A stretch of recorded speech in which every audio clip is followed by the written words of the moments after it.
নমস্কার বন্ধুরা, আমার একটি ছোট্ট ভিডিওতে আপনাদের সবাইকে স্বাগতম। কেমন আছেন আপনারা সবাই? আশা করি আপনারা সবাই খুব ভালো আছেন। হ্যাঁ, আমিও খুব ভালো আছি। হয়তো বা আপনারা কেউই আমাকে চেনেন না, আসলে না চেনারই কথা। আমি প্রথম ভিডিও বানাচ্ছি আর এটাই আমার ফার্স্ট ভিডিও, তো জানি না কতটা কি ঠিক করতে পারবো। যদি কোনো ভুল ত্রুটি হয়ে থাকে সেটা ক্ষমার চোখে দেখবেন। আমি যতটা সম্ভব পারবো আমি চেষ্টা করব আপনাদের যাতে মন মতন ভিডিও দিতে পারি বা ভালো ভালো ভিডিও আপনাদেরকে দিতে পারি। আমার বাড়ি হচ্ছে সোদপুরে আর আজকে আমি মেমারিতে যাব। তো তোমরা নিশ্চয়ই আগে দেখেই নিলে আমি অটোতে ছিলাম। তো আমি অটো থেকে নেমে সোজাই চলে গেলাম টিকিট কাউন্টারে। টিকিটটা কেটে নিয়ে এখন আমি 1 নম্বর প্ল্যাটফর্মে এসে আমি ট্রেন আসার জন্য কিছুক্ষণ ওয়েট করলাম। ট্রেনটা এলো। ট্রেনটাতে প্রচুর ভিড় ছিল আর আমি তখন ভিডিওটা করতে পারিনি, যেহেতু এমনিতেই আমি প্রথম ভিডিও করছি। তো আমি নৈহাটি থেকে আবার ভিডিও স্টার্ট করি। তো ট্রেনে অনেকক্ষণ বসেছিলাম, ওয়েট করছি, কিন্তু ট্রেনটা ছাড়ছিলই না। এতটা ট্রেন লেট করেছে যে কি বলবো। তো দীর্ঘ অপেক্ষার পরে, অনেক বসে থাকার পরে ফাইনালি ট্রেন আমাদের চলছে। তো ট্রেন চলতে চলতে আমরা দেখতে দেখতে হুগলির ঘাট চলে এসেছি। আর গঙ্গাটা অনেক সুন্দরই লাগছিল। তবে একটা কথা বলে নিই, আমাদের এখান থেকে আমরা যেভাবে মেমারিতে যাই, ফার্স্টে সোদপুরে যাই, ওখান থেকে ট্রেন ধরে দেন আমরা যাই নৈহাটি, তারপরে ট্রেন ধরে যাই ব্যান্ডেল, দেন তারপরে মেমারি।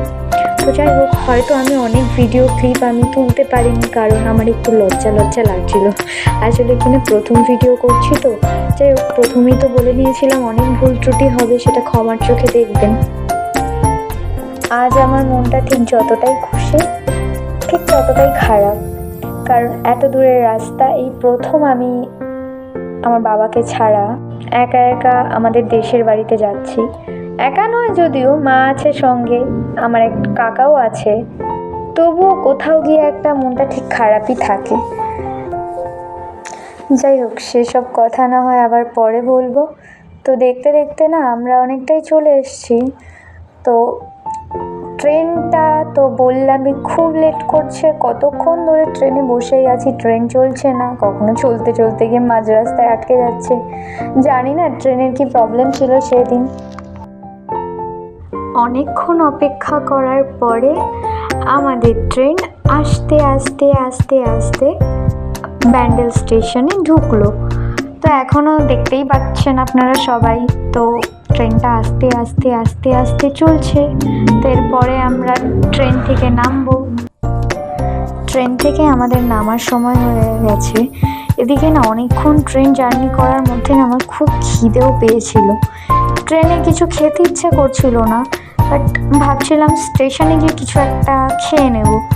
তো ট্রেনটা থামুক, তারপরে স্টেশনে যাই, স্টেশনে গিয়ে কিছু একটা খাই।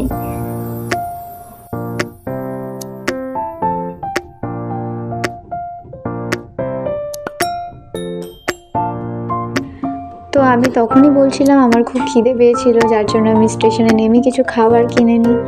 তো ভাবলাম খাবারগুলোর একটু ভিডিও করে নিই। যাই হোক, তো খাবারগুলোর একটুখানি কয়েকটা ক্লিপ নিয়ে দেন খাবারগুলোকে খেয়ে তারপরে চুপচাপ বসেছিলাম ট্রেনের অপেক্ষায়। ট্রেন তো আর আসে না। বেশ প্রায় 40-45 মিনিট অপেক্ষা করার পরে আমাদের ট্রেন আসলো। আর ট্রেনেই যায় সেই আস্তে আস্তে আস্তে আস্তে ছুটছে, দেন ছুটতে অনেক দূর চলে আসে। ট্রেনটা যত দূরে যাচ্ছে না, তত মানে পরিবেশ সৌন্দর্যটা আরো বেশি বেড়ে যাচ্ছে। আশা করি আপনারা সবাই দেখতেই পাচ্ছেন। এত ভালো লাগছে না, খুবই ভালো লাগছে। এত সুন্দর জায়গা কার না ভালো লাগবে, খুবই ভালো লাগছে। তো আমাদের ট্রেন চলতে চলতে না মাঝখানে আবার থেমে গেছিল। তো থেমে যাওয়ার পরে আমাদের যেতে যেতে প্রায় সন্ধ্যাই হয়ে যায়। তো জায়গাটা এত ভালো লাগছে, পরিবেশটাও খুব ভালো লাগছে, আর সূর্যটা এত সুন্দর লাগছে।